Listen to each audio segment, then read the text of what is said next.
Dans ce nouvel épisode du podcast Le Grand Bleu, j'interroge Carole Southgrit, océanographe physicienne. Née en Bretagne, elle qui n'était pas prédisposée à une carrière liée au monde maritime, y a déjà consacré 25 années de sa vie.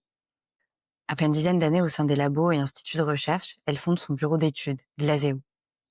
Dans cette interview, Carole revient sur ses travaux de recherche, et notamment sur le programme international Argo, qui permet de prendre le pouls des océans grâce au déploiement de plusieurs milliers de flotteurs.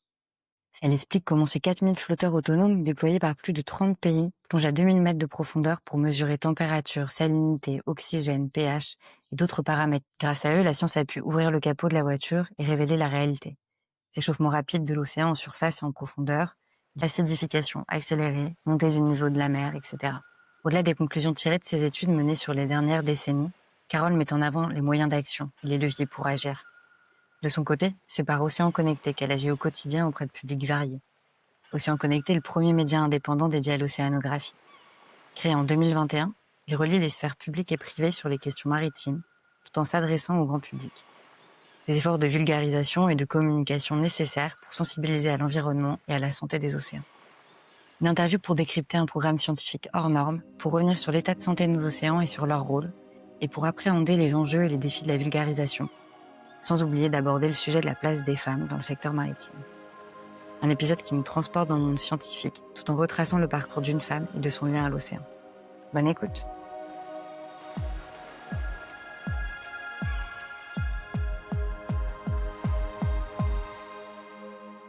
Bienvenue dans le Grand Bleu. Je m'appelle Mathilde et je pars à la rencontre de celles et ceux dont la vie est liée à l'océan. Carole, merci beaucoup d'avoir accepté de faire cette interview du Grand Bleu. Avant de te présenter, est-ce que tu peux nous raconter une anecdote qui est un peu révélatrice de ton lien à l'océan ? Alors, j'ai pas vraiment d'anecdote spécifique à raconter, mis à part peut-être le fait que j'ai grandi au bord du golfe du Morbihan. Je suis née en plein cœur du golfe du Morbihan, du côté de Vannes, et un petit peu les pieds dans l'eau. Et finalement, paradoxalement, j'ai jamais eu de lien avec l'océan, de pratique maritime ou de gens dans ma famille ou parmi les proches qui pratiquaient la mer. Et finalement, je suis arrivée à ce métier d'océanographe sans avoir eu du tout d'antécédents et d'inspiration à aller vers ce métier-là. Donc c'est peut-être juste le paradoxe, mais c'est aussi important de montrer qu'on peut arriver à des métiers en les découvrant des fois soi-même et sans avoir de prédisposition ou de chemin prédéfini pour aller vers des métiers des fois un peu atypiques. C'est vrai. Et est-ce que tu peux justement donc te présenter et nous dire comment tu en es arrivée à travailler sur tout ce qui est océanographie physique ? Oui, donc je suis Carole Southgrit, je suis ingénieure d'études en océanographie physique depuis maintenant un peu plus de 25 ans. Eh bien, mon parcours, c'est un parcours principalement scientifique, puisque j'ai fait un baccalauréat général en sciences, l'ancien bac C, donc plutôt option maths et physique. J'ai suivi ensuite 2 années de classe préparatoire. J'ai rejoint ensuite l'université de Rennes pour suivre des études de physique générale. Et ce n'est qu'à l'issue de ce parcours de 4 ans que, au cours d'un stage, en fait, j'ai découvert la physique des fluides et potentiellement ce lien qu'il pouvait y avoir entre la physique, les mécaniques des fluides et l'océan qui, évidemment, quelque part quand même, m'attirait tout le temps et vers lequel j'avais peut-être aussi envie de joindre ma pratique professionnelle. Et donc, j'ai rejoint Brest pour suivre un master 2, ce qu'on appelle aujourd'hui l'ancien DEA, diplôme d'études approfondies en océanographie, météorologie, environnement, qui m'a formée à l'océanographie physique et qui m'a permis de faire converger cette passion des sciences avec cette passion pour l'océan. Et justement, est-ce que tu peux expliquer ce que c'est que l'océanographie physique ? L'océanographie, c'est une discipline assez large qui se définit finalement par plein de disciplines, puisqu'il y a différents champs. L'océanographie, c'est étudier la mer par les sciences. Et à l'intérieur de ça, on peut trouver différents champs disciplinaires. Donc, il y a les gens qui vont s'intéresser plus à la biologie marine, d'autres plutôt à la chimie marine, d'autres à la géologie par exemple, et la physique océanique, on va s'intéresser nous plutôt à la dynamique des océans et donc au fonctionnement, au mouvement dans l'océan et au fonctionnement dynamique de l'océan, notamment tout ce qui est en lien avec les mouvements de masse d'eau et les propriétés physiques de la mer, donc principalement la pression, la température, la salinité qui font la dynamique et les mouvements dans l'océan de manière générale. Et on l'étudie à l'échelle planétaire avec plus ou moins des sujets qui vont nous attirer soit vers le grand large, soit plutôt vers les milieux côtiers et littoraux. Est-ce que tu as un exemple d'application concrète ou un projet sur lequel tu as travaillé? Maintenant qu'on a dit ce que c'était que l'océanographie physique, qu'est-ce que ça veut dire vraiment concrètement, en termes de projet, d'application dans la vie, dans la Très vie réelle? concrètement, moi, je travaille depuis de nombreuses années déjà sur des données qui sont collectées en mer par les océanographes durant les campagnes océanographiques et qui sont notamment des données collectées grâce à des flotteurs sous-marins autonomes dans le cadre d'un grand programme international qui s'appelle Argo. Mon objet à moi, c'est à partir de ces données qui sont collectées en mer, qui sont transmises par satellite à terre sur nos ordinateurs, c'est d'aller exploiter ces données-là qui sont stockées dans des fichiers informatiques, sous un format mathématique. Et donc, on utilise des logiciels et on va faire des diagnostics océanographiques à partir de ces données, déjà pour contrôler leur qualité, savoir si elles sont pas polluées par des problèmes qui peuvent arriver sur des capteurs ou dans les mesures qui sont faites en mer, puisque c'est des flotteurs sous-marins autonomes, donc ça veut dire qu'une fois qu'ils sont déployés en mer, on n'a plus la main sur le fait de pouvoir les récupérer tout de suite, et donc on peut faire face aux différents aléas une fois qu'ils sont dans l'océan. Donc il faut contrôler la qualité des données pour s'assurer qu'elles sont de bonne qualité et qu'on peut en faire de la science. Et donc une fois qu'on a contrôlé leur qualité, on peut les exploiter scientifiquement et donc faire tout un tas de diagnostics océanographiques qui vont nous permettre de suivre l'état de santé de l'océan et mieux comprendre justement sa dynamique et comment il fonctionne. Donc moi, mon travail, il est vraiment dans l'exploitation de ces données et dans le soutien à la recherche pour pouvoir utiliser les données et toutes les mesures qui sont faites en mer durant les campagnes. Pour, pour comprendre à quoi ça ressemble ces flotteurs-là, enfin, ils sont déployés comment? Et c'est des choses, du coup, c'est des flotteurs qui sont en mouvement ou qu'on arrive à ancrer dans un endroit et du En fait, les flotteurs sous-marins autonomes, on les a imaginés à la fin des années 90, début des années 2000, un moment aussi où la technologie nous a permis de pouvoir les imaginer. Donc en gros, c'est des sortes de balises, des sortes de petites fusées, on va dire, qui font un peu plus d'1,80 m de haut, entre 20 et 30 kilos, suivant ce qu'ils embarquent. Et donc, c'est des engins qui sont équipés de différents outils. Donc, d'abord un système de vessie qui va leur permettre de monter et descendre dans l'eau. Donc, ils vont pouvoir comme ça monter de la surface, descendre d'abord de la surface à 1000 mètres de profondeur, puis aller encore plus profond jusqu'à 2000 mètres de profondeur et pouvoir remonter à la surface et nous ramener tout un tas de données. Ils embarquent aussi un système de batterie, évidemment, pour pouvoir être autonomes. Une fois qu'on va les déployer, les jeter depuis les bateaux, ils seront en toute autonomie dans la mer, donc ils vont pouvoir circuler et donc se laisser dériver au gré des courants marins qu'ils vont rencontrer. Et puis, ils sont équipés de capteurs, donc des capteurs qui vont nous permettre de faire ces mesures de pression, de température, de salinité entre 2000 mètres de profondeur et la surface. Et puis, sur leur tête, ils ont une sorte antenne satellite qui va leur permettre d'envoyer toutes les données qu'ils vont mesurer à bord jusqu'aux ordinateurs des scientifiques dans les laboratoires. Et puis, dernier élément, c'est un équipement informatique, un logiciel qu'ils embarquent aussi, dans lequel on aura, avant leur déploiement, on aura programmé l'ensemble de la mission qu'ils vont devoir effectuer dans la mer. Et puis c'est aussi des logiciels de stockage, donc des outils informatiques de stockage des données Et en gros, un flotteur sous-marin va faire des cycles de mesure de 10 jours, c'est-à-dire qu'il va quitter la surface, il va plonger à 1000 mètres de profondeur en quelques heures. Une fois qu'il sera à 1000 mètres de profondeur, il va se laisser dériver durant à peu près 9 jours, au gré des courants marins rencontrés.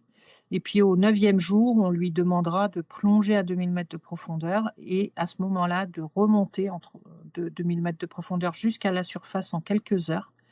Et là, en faisant une série de mesures, notamment de température et de salinité très rapprochées, jusqu'à remonter à la surface et nous envoyer sur satellite l'ensemble des données qu'il aura fait durant ce cycle de 10 jours. Et une fois qu'il aura déchargé ces données, qu'il les aura envoyées au centre de données à terre, il recommencera son cycle de 10 jours, donc il ira replonger à 1000 mètres de profondeur, il se relaissera dériver durant 9 jours et il replongera à 2000 mètres de profondeur pour refaire ce qu'on appelle un profil. En fait, c'est un profil de mesure entre 2000 mètres de profondeur et la surface. Et c'est vraiment ces profils qui vont s'accumuler au fur et à mesure des cycles et donc au fur et à mesure aussi de la flotte de ces flotteurs sous-marins qui vont intéresser les scientifiques puisqu'ils vont nous permettre vraiment de mettre les océans à découvert et de faire des mesures en profondeur et en 3 dimensions. C'est quoi la durée de vie de ces flotteurs-là et il y en a combien dans les océans aujourd'hui qui sont déployés? Alors, la durée de vie, elle est établie par les constructeurs aux alentours de 5 années. En pratique, depuis le début des années 2000 et la mise à l'eau de tous ces flotteurs, il y a des flotteurs qui font un petit peu moins que 5 ans, parce qu'ils ont des aléas rencontrés dans l'océan ou parce qu'on leur demande aussi de faire plus de mesures, par exemple des mesures plus rapprochées ou des mesures plus souvent qu'un cycle de 10 jours. Et il peut arriver que dans certaines zones, on demande à faire des cycles de 5 jours ou de 2 jours ou d'une journée. Donc plus le flotteur fera des cycles courts, plus il va pomper aussi de l'énergie de sa batterie et donc plus sa durée de vie sera un petit peu raccourcie. Mais il y a aussi d'autres flotteurs qui ont des durées de vie beaucoup plus longues que ça. Et notamment, moi, j'en traite régulièrement des flotteurs qui ont des fois 10, 12 ans de vie et qui continuent encore de cycler. Donc voilà, c'est vraiment une durée de vie indicative. Et aujourd'hui, on a plus de 4000 flotteurs qui sont actifs sur tous les océans du monde. Donc c'est un programme international en fait qui est né fin des années 90 sous la houlette de plus de 30 pays qui se sont mis d'accord entre eux pour dire voilà, il faut qu'on ensemence tous les océans de la planète. Donc on part de zéro, il faut en gros, on se répartisse le travail, on mutualise nos efforts et nos ressources. Et donc les différents pays se sont organisés pour que on puisse mettre des flotteurs sur tous les grands bassins à raison entre 60 degrés nord et 60 degrés sud, et pas trop près des côtes au démarrage parce qu'on ne voulait pas trop prendre le risque de perdre du matériel trop près des côtes, ni dans les zones polaires qui ont été aussi les premières zones vers lesquelles on n'a pas forcément ensemencé de flotteurs sous-marins Argo. Mais donc aujourd'hui, on a plus de 4000 flotteurs Argo qui sont actifs et qui surveillent en fait 7 jours sur 7 et sur tous les océans du monde, qui prennent le pouls des océans et qui surveillent la santé des océans grâce à toutes ces données collectées, ce qui représente à peu près, on n'est pas loin de 3 millions de profils collectés en 25 années de programme aujourd'hui. Donc c'est une collecte exponentielle et surtout collecte qu'on n'a jamais connue en océanographie en termes d'observation à la mer. Oui, c'est aussi un bon exemple de collaboration internationale scientifique puisque comme tu dis, il y a plus de 30 pays qui sont dans ce projet-là et du coup, enfin, comment ça s'organise, je veux dire, d'avoir autant d'acteurs qui sont liés à ce projet-là et toi, comment tu t'insères plus personnellement, au sein du projet Haricot?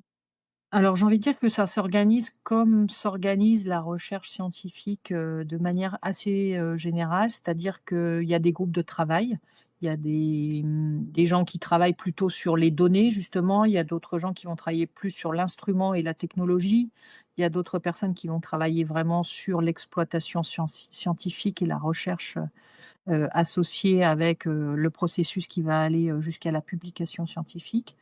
Mais j'ai envie de dire que c'est pas les uns sans les autres, c'est-à-dire que c'est des chaînes en fait de métiers et c'est des chaînes de collaboration. Il y a des colloques internationaux qui sont organisés à minima une fois par an pour que les gens se retrouvent, fassent aussi des retours d'expérience et une sorte d'état des lieux de l'avancée des travaux. Et puis il y a sans cesse en fait des échanges entre les équipes et entre les différentes entités pour que justement des problèmes technologiques rencontrés soient partagés aussi avec les équipes qui s'occupent plutôt des données et les équipes scientifiques évidemment sont toujours en lien avec les différents acteurs de la communauté pour aussi partager les connaissances et faire en sorte qu'il y ait aussi au sein du programme une dynamique de déploiement. C'est-à-dire, au départ, on est parti de zéro, donc il fallait déployer assez massivement et commencer à couvrir l'ensemble des océans de la planète, sachant que au départ du programme, il s'agissait d'essayer de mettre un flotteur au moins dans chaque maille de 3 degrés de latitude par 3 degrés de longitude, puisqu'on partait de zéro. Ça fait déjà quelques années qu'on fait attention aussi à déployer pas n'importe où et à essayer surtout de combler peut-être des endroits où il y aurait moins de flotteurs ou bien où il y a des lacunes de flotteurs parce qu'il y a du matériel qui a cassé ou des flotteurs qui sont devenus inactifs dans certaines zones. Et donc, on va se donner aussi la priorité de déployer dans des zones d'intérêt et dans des zones où il y a besoin de déployer. Donc, il y a un organisme général qui s'appelle Ocean Observation, qui est piloté par l'UNESCO, puisque ce programme en fait est aussi piloté par l'UNESCO. Et donc cette cellule qui est basée à Brest, de je sais plus 5 ou 6 personnes, est chargée justement de la coordination des moyens à la mer, de la coordination des stratégies de déploiement et de faire en sorte que cette communauté internationale travaille ensemble et puisse travailler en toute logique et avec une grande efficacité. Et mon rôle dans tout ça, moi je suis un maillon de la chaîne, on va dire, dans plutôt la communauté des gens qui travaillent autour de la donnée et des contrôles qualité de données et dans les gens qui travaillent en soutien à la recherche, puisque je suis aussi évidemment en lien avec les équipes de recherche pour le volet des publications. Et puis je participe aussi au travers de mon travail de partage de la connaissance à la diffusion des connaissances et au partage justement de toutes ces activités pour essayer qu'elles soient mises en valeur et qu'elles soient mises aussi à la connaissance non seulement des décideurs mais aussi du grand public. Oui, bah, on va revenir sur tout ce volet Elan avec Océan Connecté, le média que tu as créé. Mais avant ça, je voudrais juste savoir, donc tu sais que ces flotteurs, c'est un peu ça permet de prendre le pouls des océans. Qu'est-ce qu'ils nous ont permis d'apprendre sur les 25 dernières années sur, l'état des océans, j'imagine aussi le rôle que les océans tiennent dans le changement climatique et cetera? Ouais. Alors, c'est vrai que ces flotteurs sous-marins et ce grand programme Argo, c'est une vraie révolution dans la connaissance océanographique puisque c'est la première fois en gros, on ouvre le capot de la voiture et qu'on voit les océans en 3 dimensions. On avait jusqu'ici les données satellitaires qui nous permettent de voir les océans en surface, qu'on continue évidemment de déployer et d'utiliser. Les données, par satellite sont extrêmement cruciales aussi pour suivre la santé des océans. Mais les données Argo et toutes les données d'observation à la mer qui sont faites grâce aux campagnes nous permettent en fait de surveiller et de comprendre la réponse de l'océan, notamment au changement climatique. Donc ça nous a permis notamment de comprendre de voir surtout que la température des océans se réchauffe au fur et à mesure que l'on réchauffe l'atmosphère. Forcément, l'océan absorbe une grande partie de cette chaleur. On estime que l'océan a absorbé plus de 90% de l'excès de chaleur dû aux activités humaines et qui entraînent le réchauffement climatique tel qu'on le connaît aujourd'hui. Donc ça veut dire que l'océan, il est modérateur du changement climatique puisque c'est grâce à lui qu'on continue de vivre avec une température supportable parce qu'il a absorbé une grande partie de l'excès de chaleur. Alors, on estime aussi que l'océan a absorbé plus d'un quart du CO2 rejeté dans l'atmosphère, mais c'est pas sans conséquence sur son propre état de santé aussi. Donc, la température de surface des eaux océaniques a augmenté On estime à peu près 0,9 degrés dans les océans en moyenne. Et au fur et à mesure, grâce aux flotteurs Argo, on observe que la température des océans augmente, pas seulement en surface, mais de plus en plus vers les profondeurs. C'est-à-dire que cette chaleur, elle est en train de progressivement diffuser de la surface vers le fond. Au fur et à mesure que l'océan se réchauffe et que l'atmosphère surtout se réchauffe, l'océan capte cette chaleur et l'entraîne vers les plus grandes profondeurs. Donc ça entraîne aussi des conséquences sur la capacité des eaux à capter l'oxygène, notamment les flotteurs Argo et la dernière génération des flotteurs Argo qu'on appelle des flotteurs biogéochimiques permettent de mesurer différents paramètres au-delà de la physique, justement température, salinité. On mesure aujourd'hui l'oxygène, le pH, la chlorophylle, les nitrates, tout ce qui est de l'ordre en fait des propriétés biogéochimiques de la mer. Et on s'aperçoit que il y a des zones de plus en plus de désoxygénation, donc des zones où l'océan perd de l'oxygène sous l'effet de ce réchauffement climatique. Et puis qu'il y a ce phénomène d'acidification qui est en train de galoper. Les mesures de pH confirment que l'acidité dans l'océan est en train de aussi faire des dégâts, notamment sur la biologie marine et sur certaines espèces marines. Et puis, dernier élément, peut-être, c'est le niveau de la mer qui augmente. Ça, c'est aussi des constats qu'on avait obtenus grâce aux données satellitaires et qu'on continue de suivre grâce aux données satellitaires et à différents réseaux d'observation, notamment les marégraphes près des côtes, mais qu'on arrive aussi à mesurer et à quantifier de plus en plus précisément grâce aux données Argo.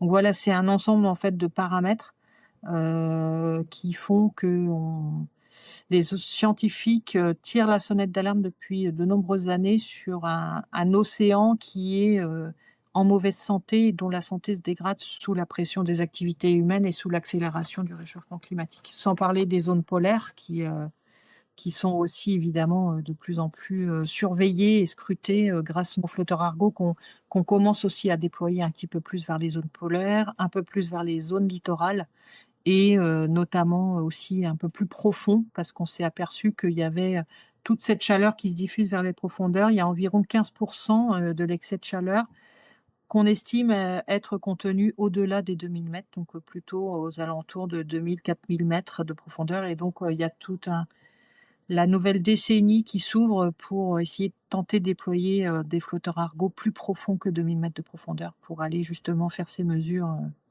d'excès de chaleur vers les fonds, les grands fonds marins. Cette dégradation de la santé des océans, du coup, sur cette vingtaine d'années, tu vois, il y a une accélération sur les dernières années ou c'est plutôt quelque chose de linéaire? Non, c'est clairement une accélération, surtout depuis les années 80, mais surtout, on va dire depuis les 2 dernières décennies, on a des flotteurs Argo, donc ça fait pas non plus si longtemps que ça, si on regarde à l'échelle des études scientifiques et des phénomènes naturels, mais c'est suffisant pour nous permettre de reconstruire le passé, parce que grâce à ces données, quand on les couple aux données satellitaires et surtout qu'on intègre toutes ces données-là dans les modèles numériques, on peut reconstruire le passé, c'est-à-dire on peut essayer de voir dans les 30 dernières années ce qui s'est passé et on confirme que ce qui s'est passé il y a 30 ans, on arrive à le retranscrire et on arrive à revoir les phénomènes qui se sont passés. Et donc, ça nous permet en fait de faire des projections pour l'avenir. Et ça nous permet de donner des messages plutôt clairs sur les prévisions avec des barres d'erreur plutôt réduites grâce aux observations qui sont faites en mer parce que les observations, elles viennent affiner les prévisions des modèles. Et ce qu'on constate clairement, c'est une accélération depuis les dernières décennies, notamment Argo, de ces phénomènes d'augmentation de chaleur, d'augmentation de température, d'augmentation du niveau de la mer, d'accélération de l'acidification.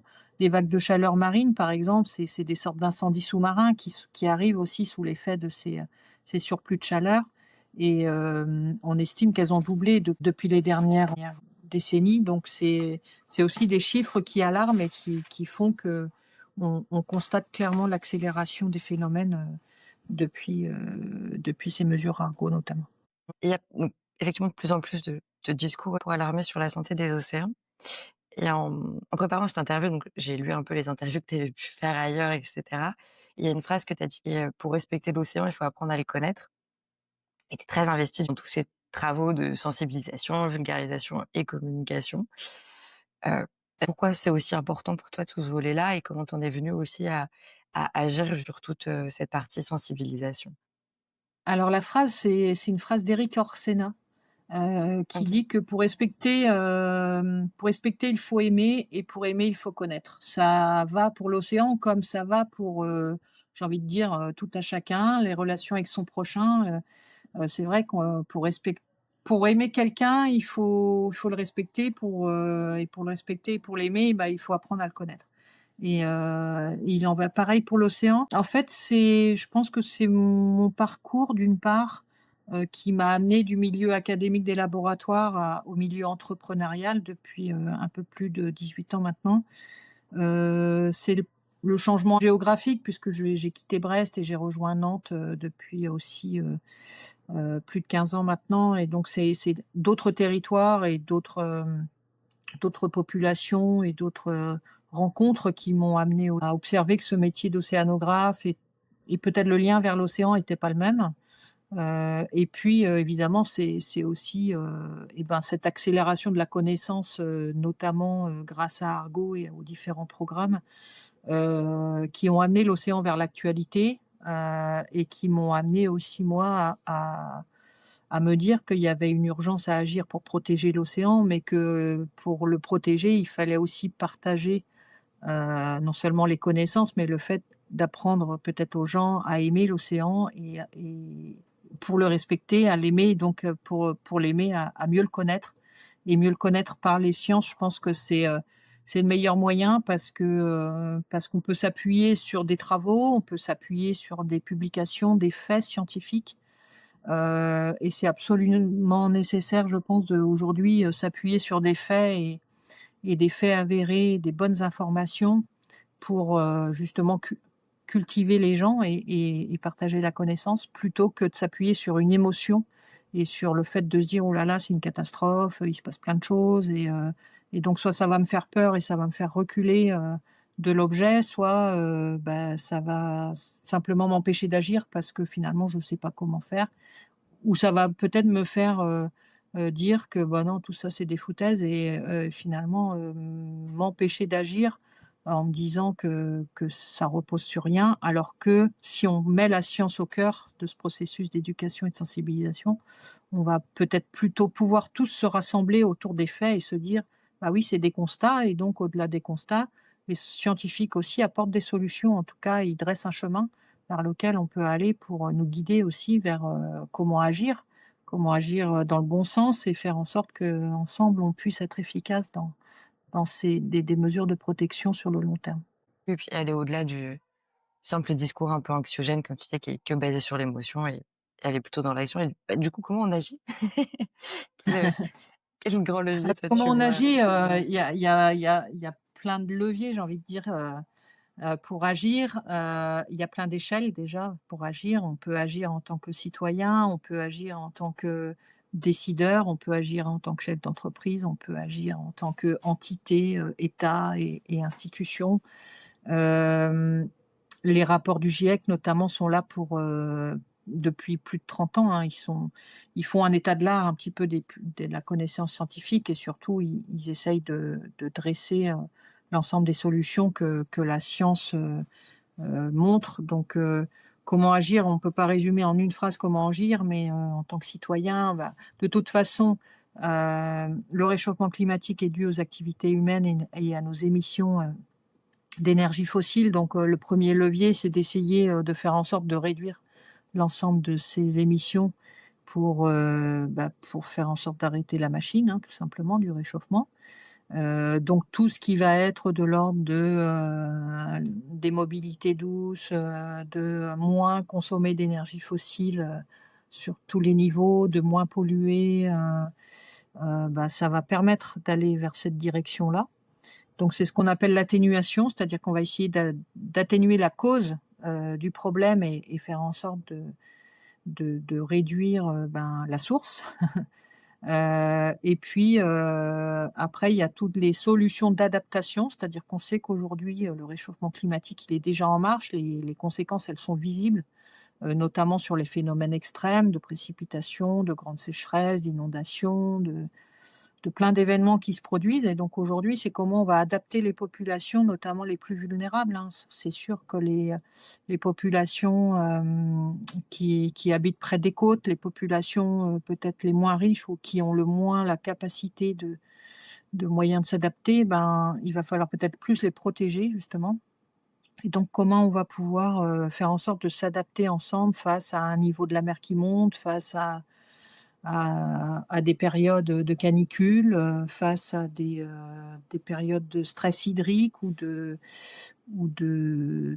problèmes de ressources et d'alimentation qui vont nous toucher tous directement ou indirectement et dont on sait qu'elles ne vont faire que s'amplifier au fur et à mesure que les années passent et qu'on a tout intérêt à trouver ensemble des solutions, donc à l'échelle de sa maison, à l'échelle de son village, à l'échelle de sa commune, à l'échelle de sa région, à l'échelle de son pays et puis à l'échelle, Europe et internationale. Parce qu'il faut aussi, peut-être que les plus aisés aident, ceux qui sont, plus en développement et qui ont besoin de aussi plus, s'outiller et qui vont être aussi des populations plus à risque parce que les populations les plus vulnérables sont pas forcément, les populations qui sont déjà dans des pays développés, mais au contraire, les populations, qui sont plus dans des pays en voie de développement vont être les plus impactés par ce dérèglement climatique et par un océan en mauvaise santé. Tout à fait. Et je voulais revenir aussi sur toi, enfin, du coup, sur le média que tu as créé, Océan Connecté. Heu, comment t'en es arrivé justement à fonder ce média? Et ben, en fait, j'ai fondé Océan Connecté, c'est une idée qui a germé en 2015-2016 quand j'ai quitté Brest pour venir sur Nantes. Je suis passée du milieu académique au milieu entrepreneurial, donc en fait, ça m'a amené à plusieurs constats. Le premier constat, c'est qu'il y avait pas ou peu de liens, en tout cas pas assez de liens entre le milieu académique, de la recherche océanographique et le milieu, notamment des entreprises, le milieu plus privé, on va dire. Et pourtant, il y a un besoin de connexion, c'est-à-dire qu'il y a énormément d'innovations, de start-up innovantes et de projets qui naissent notamment dans le milieu des entreprises. Et il y a un milieu académique qui est un peu qui fait avancer les connaissances scientifiques et qui a sans doute aussi besoin d'avoir de l'innovation, de la technologie et un lien aussi de connexion vers ces entreprises. Et puis des entreprises qui ont besoin aussi d'avoir accès à la connaissance académique et à la connaissance scientifique pour mieux avancer aussi dans la mise en place de justement de développement ou technologique ou de solutions et que c'est pas l'un sans l'autre qu'on pourra aussi avancer vers la mise en place concrète des solutions. Donc ça, c'est le premier constat. Le second, c'est qu'en tant que chef d'entreprise aussi, j'ai été au fur et à mesure des années de plus en plus sollicitée par des jeunes, notamment des étudiants, des jeunes qui sont soit dans les filières maritimes, soit pas forcément, mais qui cherchent à avoir accès à soit cette connaissance académique et à savoir qui fait quoi dans les laboratoires, dans les institutions, mais aussi avoir accès aux entreprises, aux différentes opportunités professionnelles qui peuvent exister. Et je me suis dit qu'en fait, il manquait peut-être d'un maillon de connexion entre, bah, cette sphère académique, cette sphère, privée entrepreneuriale et cette sphère aussi, de jeunes étudiants ou en début de carrière professionnelle et qui avaient peut-être là aussi un besoin d'un maillon de connexion entre ces 3 types d'acteurs. Et puis, finalement, le troisième constat, je pense, c'est que moi, j'ai été témoin de cette révolution Argo et de cette révolution de la connaissance scientifique sur les océans parce que voilà, je suis arrivée au moment de la naissance d'Argo, au début de ma carrière professionnelle et j'ai vraiment participé de cette, avancée, technologique et qui a permis d'avancer vers une mise à découvert des océans et de leur fonctionnement et au fur et à mesure, le fait qu'on parle de plus en plus des océans dans l'actualité parce que les scientifiques avaient ce message à faire passer que le réchauffement climatique impacte la santé de l'océan et qu'il est nécessaire de le protéger. Et donc je me suis dit que c'était, urgent de partager ce message et qu'il n'était pas assez fort quand c'était, un peu porté comme ça par les institutions, parce que chacun y va de sa communication, mais que finalement, pour les citoyens lambda ou les décideurs qui ne connaissent pas ces institutions ou le milieu de l'océanographie, ça peut être complètement transparent.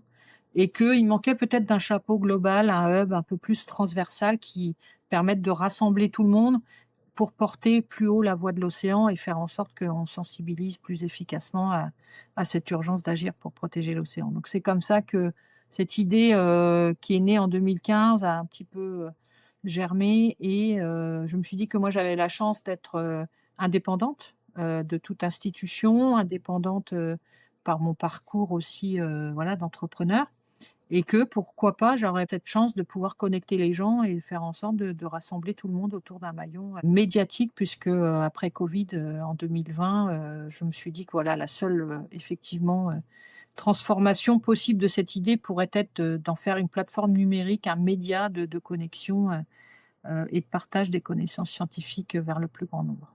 Donc c'est comme ça qu'est né Océan Connecté. Comment tu fonctionnes au journal? Comment enfin, les contributions, elles viennent du coup à la fois de ce milieu, plutôt académique, scientifique, enfin public et du secteur privé? Heu, Ouais, effectivement, les contributions, elles peuvent venir, des chercheurs directement, des travaux qui sont faits, par les scientifiques. Parce que notre démarche, nous, c'est vraiment de partir de la science, donc ce qui se fait dans les labos, ce qui se fait dans les publications, des résultats obtenus, des projets en cours, des campagnes à la mer éventuellement quand il y a de l'actualité en mer.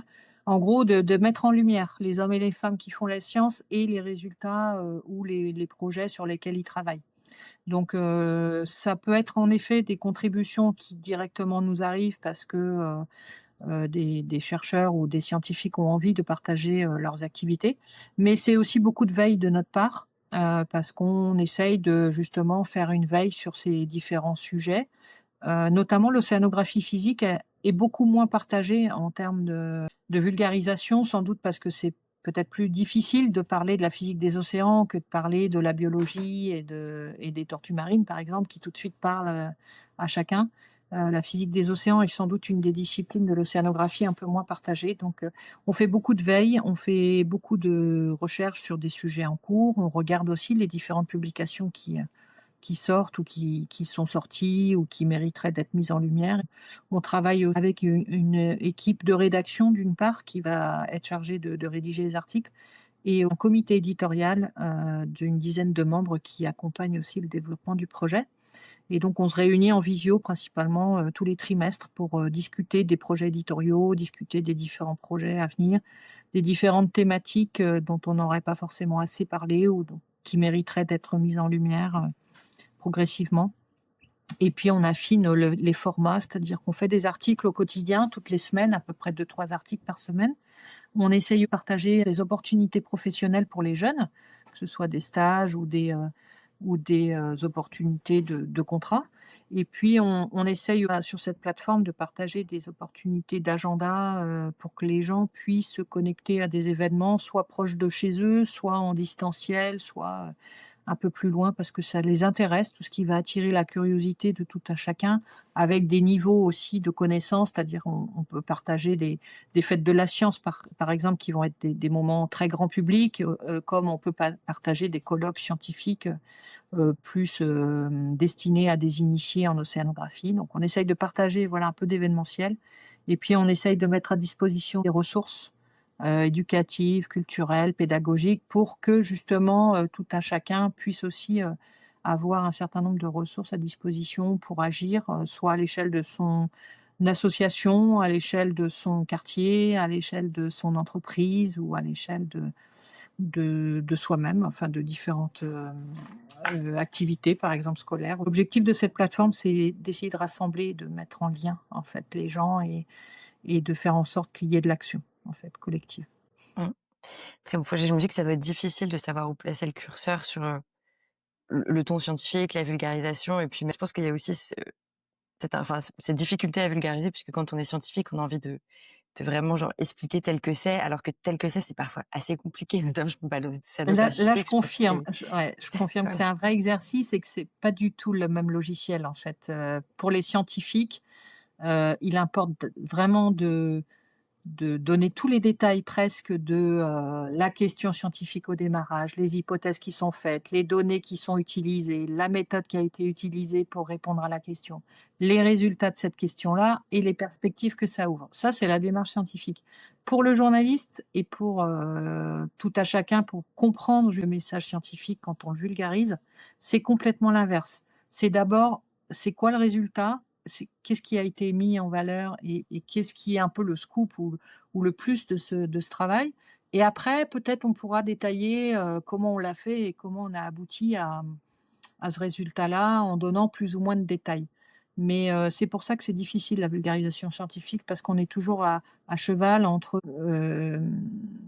avoir de la qualité de rédaction et répondre quand même à l'exigence scientifique, c'est-à-dire d'expliquer quand même comment le scientifique aboutit à ce résultat-là, expliquer que c'est aussi des consortiums de recherche et que c'est un travail de démarche scientifique et c'est un travail de communauté. C'est pas un scientifique qui dit quelque chose, c'est une communauté de scientifiques qui établit des faits et qu'il y a beaucoup de complexité dans les résultats scientifiques qui sont obtenus. Jamais un résultat est blanc ou noir, c'est-à-dire le résultat forcément être un peu gris et surtout il va apporter d'autres questions qui vont générer d'autres projets, qui vont générer d'autres démarches. Donc ça, c'est pas facile à faire comprendre au grand public qui aime bien plutôt avoir des réponses claires, nettes, précises et tout de suite. Et puis il y a une question de temporalité, c'est-à-dire que je pense qu'on est aussi dans une société et dans un temps où on a besoin, on est face à une urgence, on a besoin d'avoir des réponses un peu court terme et rapides et claires. Là où la science a besoin de temps, a besoin d'avoir des séries de long terme, a besoin de s'enrichir des différentes réponses aux différentes questions pour avancer et n'avance que au fur et à mesure du temps. Donc c'est pas facile de se faire rencontrer les gens et de faire comprendre aux uns et aux autres qu'on a intérêt à trouver un langage commun et c'est tout le travail de bien vulgariser. Est-ce que tu arrives à savoir si, dans les personnes qui vont sur la plateforme, qui disent Océan Connecté, il y a cette partie grand public-là? Et est-ce que tu sens un peu une prise de conscience par rapport à ces enjeux-là? Donc on a fait émerger cette plateforme en début 2021, on est parti de zéro.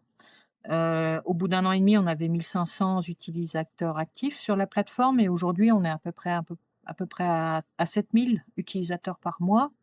On a une belle communauté aussi sur les réseaux sociaux qui nous suit, notamment sur le réseau LinkedIn plus professionnel où on a près de 4000 abonnés. Et sur toute cette communauté, on a à peu près 60% des utilisateurs qui ont entre 18 et 35 ans. Donc ça veut dire des lectorats plutôt jeunes. De ce que je peux identifier à partir de quelques indicateurs de suivi, on a à peu près un tiers de scientifiques, un tiers de plutôt chefs d'entreprise, domaine un peu privé, on va dire, et puis un tiers de jeunes étudiants, début de carrière, voilà, ou citoyens curieux de sciences et curieux de la mer. Ça fait à peu près cette répartition entre ces trois secteurs qu'on essaie aussi de relier. Donc après sur les articles en eux-mêmes, il y a des articles qui vont être effectivement peut-être plus lus par des initiés, des gens qui sont déjà un petit peu dans la partie, mais on a des articles qui sont pour ceux qui sont très lus, qui trouvent un intérêt aussi auprès du grand public quand il s'agit de parler notamment de pêche, d'alimentation, de bien-être, de ce qu'on va essayer aussi nous de porter, c'est-à-dire le lien de chacun avec l'océan.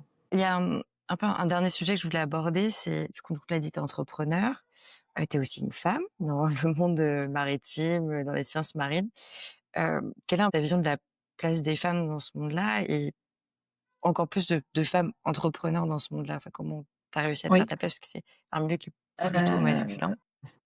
oui, alors, la place des femmes en sciences, de manière générale, elle est pas encore, tout à fait à égalité avec celle des hommes. En sciences, de manière générale, on est aux alentours de 35 d'après les derniers chiffres et après quand on regarde sur les femmes qui vont vers les postes à responsabilité, le pourcentage, il diminue aux alentours de 15-20 donc on voit bien qu'on a une disparité de la place des femmes dans les sciences. Dans les sciences marines, on est à peu près sur ces taux-là aussi. Et effectivement, Je pense que depuis 2019 et la réforme du baccalauréat, on assiste à un vrai souci pour les jeunes filles et les femmes de trouver leur place dans les filières scientifiques. Parce que la réforme du bac fait que, bah, aujourd'hui, quasiment dès la première générale et jusqu'au bac, on peut abandonner les maths, les sciences physiques, qui sont les matières les disciplines scientifiques les plus dures, on va dire, hein. On a beaucoup de jeunes femmes qui peuvent se diriger vers, notamment les sciences, et vie de la terre et la biologie pour aller vers des filières, médicales ou paramédicales. Mais on a peu de femmes, finalement, de jeunes filles qui s'autorisent à aller vers des filières scientifiques, autour des mathématiques, des sciences physiques, de la technologie ou de l'ingénierie qui mènent au métier en océanographie physique. En effet, j'ai toujours eu à cœur un petit peu de défendre cette place des femmes en océanographie et de porter aussi peut-être témoignages et inspiration auprès des jeunes filles, de d'aller vers ces filières scientifiques et d'aller vers des filières scientifiques qui ont du sens aujourd'hui, de se porter au chevet, de l'environnement, de l'océan. Parce que c'est vrai qu'on a un gros paradoxe, c'est qu'il y a quand même beaucoup plus de femmes que d'hommes qui sont à la fois vulnérables et très sensibles en fait au dérèglement climatique et à tout ce qui impacte la planète. Et les femmes sont beaucoup plus préoccupées en fait que les hommes. Elles sont préoccupées par le changement climatique, par tout ce qui impacte l'environnement.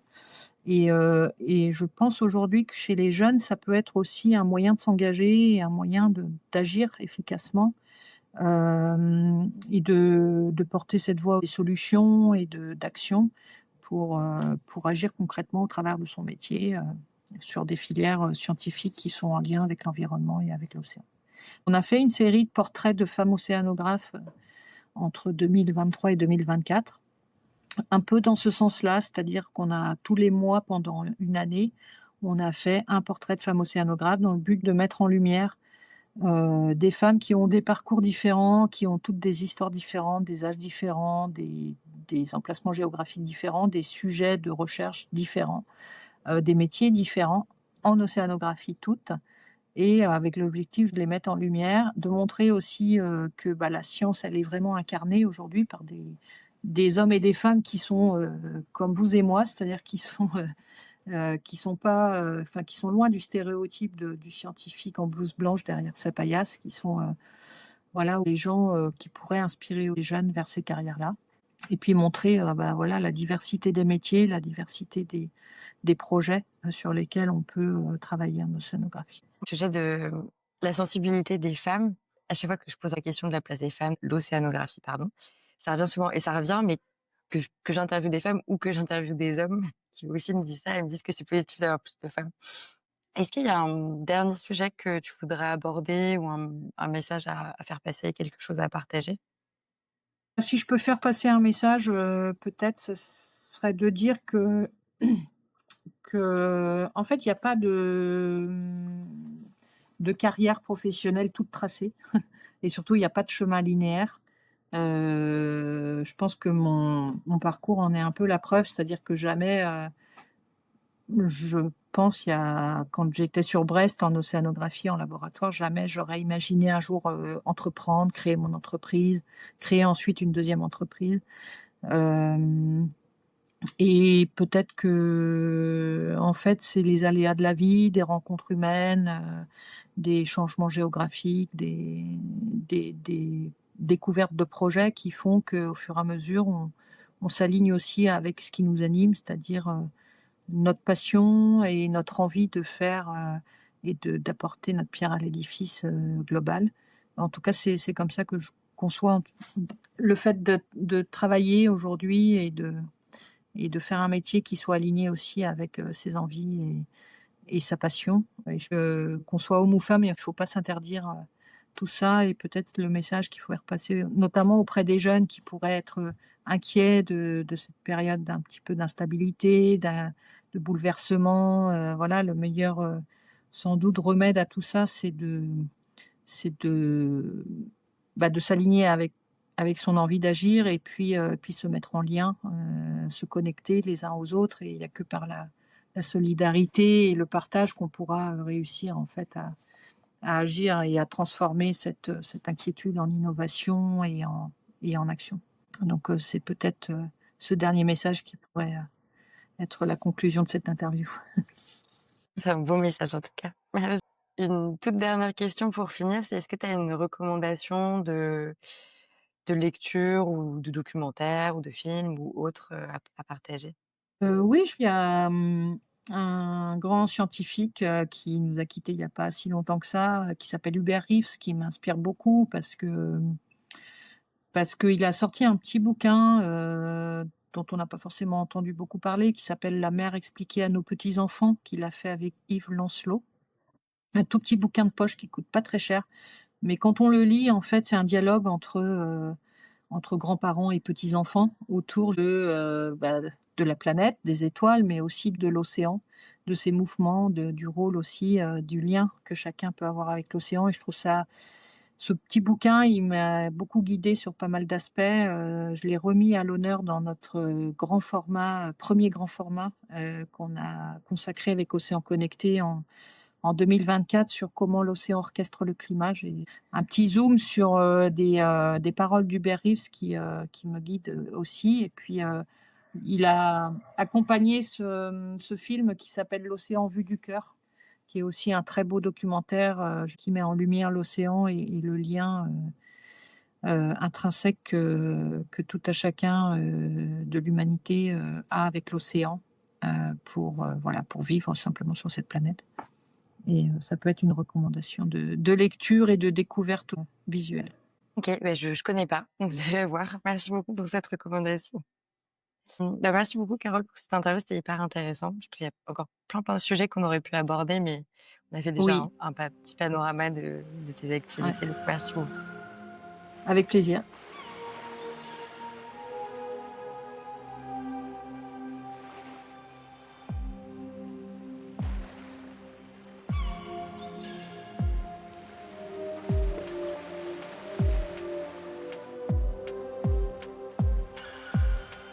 Merci d'avoir écouté Le Grand Bleu, le podcast qui interroge les liens entre humains et océans. Si cet épisode t'a plu, n'hésite pas à l'aimer, le partager et à t'abonner.